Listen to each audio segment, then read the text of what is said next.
സ്വാഗതം. പ്രേമലു ഒരു മാസം തികയ്ക്കുകയാണ് നമ്മുടെ തിയേറ്ററുകളിൽ.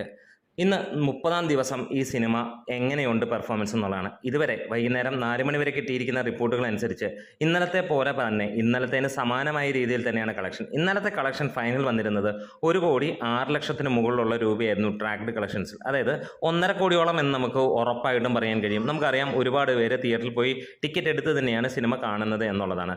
അങ്ങനെ നോക്കുമ്പോൾ 45% ഒക്യുപ്പൻസി ആയിരുന്നു ഈ ഒരു സിനിമയ്ക്ക് ഉണ്ടായിരുന്നത് എന്നുള്ളതാണ്.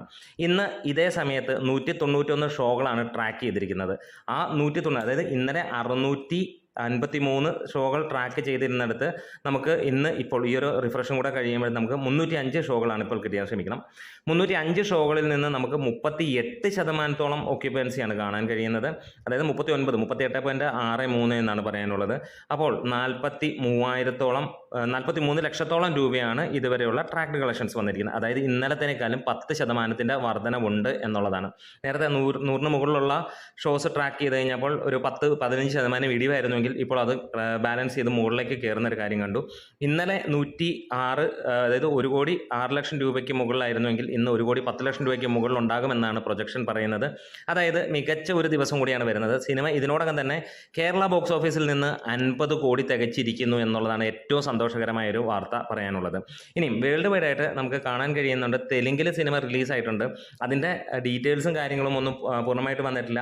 അവിടെ നിന്ന് ഒരു കത്തുകയാണെങ്കിൽ സിനിമ ഒരു പക്ഷേ 125-150 കോടിയിലേക്കായിരിക്കും നിൽക്കാൻ പോകുന്നത്, അല്ലെങ്കിൽ അതിന് മുകളിലേക്ക് പോകുമെന്നുള്ളതാണ്. അതിനെ ബേസ് ചെയ്തിട്ട് തന്നെയാണ് 100 മുകളിലുള്ള ട്രാക്കിംഗ് കളക്ഷൻ അല്ലെങ്കിൽ മൊത്തമായിട്ടുള്ള കളക്ഷനെ കുറിച്ച് നമുക്ക് പറയാൻ കഴിയുള്ളൂ. ഇപ്പോൾ സിനിമ 90 കോടിയും കഴിഞ്ഞ് 92 കോടിയോളം എത്തി എന്നുള്ളതാണ് ഇന്ന് വരെയുള്ള റിപ്പോർട്ടുകൾ സൂചിപ്പിക്കുന്നത്. എന്താണെങ്കിലും വലിയ സിനിമകൾക്കൊപ്പം വന്ന് മികച്ച രീതിയിൽ തന്നെയാണ് ഈ സിനിമ പോകുന്നത്. ഈ ഒരു കാലഘട്ടത്തിൽ ഇറങ്ങിയ 3ഓളം മികച്ച അല്ലെങ്കിൽ 4ഓളം മികച്ച ചിത്രങ്ങളിൽ 90% ആളുകൾക്കും ഏറെ ഇഷ്ടപ്പെട്ട സിനിമകളുടെ പട്ടികയിൽ ആദ്യം നിൽക്കുന്നത് പ്രേമലു തന്നെയാണ്. ആദ്യം ഇറങ്ങിയ പ്രേമലു ആദ്യം ആ റേഞ്ചിൽ നിൽക്കുന്നു. അഭിനയത്തിൻ്റെ കാര്യത്തിലും കാര്യങ്ങളിലും എല്ലാം നോക്കുമ്പോൾ പ്രേമയുഗമാണെങ്കിൽ യുവാക്കളെയും അല്ലെങ്കിൽ ഒരു എക്സ്ട്രാ ഓർഡിനറി ഒരു പെർഫോമൻസ് അല്ലെങ്കിൽ ആളുകളിലേക്ക് ഇറങ്ങിച്ചെന്ന സിനിമ മഞ്ഞുമൽ ബോയ്സുമായി മാറുമ്പോഴും ഇവിടെ പ്രേമലു ഏറെ പ്രിയത്തോടെ ആളുകളിലേക്ക് എത്തുകയാണ്. എന്തായാലും നമുക്ക് കൂടുതൽ ഡീറ്റെയിൽസുമായി രാത്രിയിൽ ഒരു വീഡിയോയുമായിട്ട് വരാം. നമ്മുടെ വീഡിയോ സെഷനെങ്കിലും സപ്പോർട്ട് ചെയ്യണമെന്ന് അഭ്യർത്ഥിക്കുന്നു.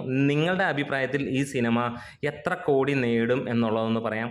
എൻ്റെ അഭിപ്രായത്തിൽ ഇതൊരു 125 കോടിക്ക് മുകളിൽ എത്തുമെന്നുള്ളത് തന്നെയാണ്. ഒരു പക്ഷേ തെലുങ്കും കൂടെ കത്തുകയാണെങ്കിൽ 150 കോടിക്ക് മുകളിലേക്ക് പോകും.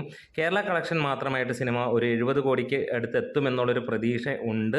ഇപ്പോൾ 50 കോടി കഴിഞ്ഞിരിക്കുന്നു. ഒരു മാസം കൂടെ തീർച്ചയായിട്ടും സിനിമ ഓടും. ഒരു പക്ഷേ അതിൻ്റെ പ്രൊഡ്യൂസർ ഈ സിനിമ OTT-യിലേക്ക് കൊടുത്തിട്ടില്ലെങ്കിൽ തീർച്ചയായിട്ടും ഒരു മാസം കൂടെ നിന്ന് കത്താനുള്ള സംഭവമുണ്ട് ഈ ഒരു സിനിമയ്ക്ക് എന്നുള്ളതാണ്. നമ്മുടെ വീഡിയോ ഇഷ്ടമായെങ്കിൽ ഒന്നും കൂടെ പറയുന്നു, സപ്പോർട്ട് ചെയ്യാൻ ഗ്രേറ്റ് മീഡിയാസ്.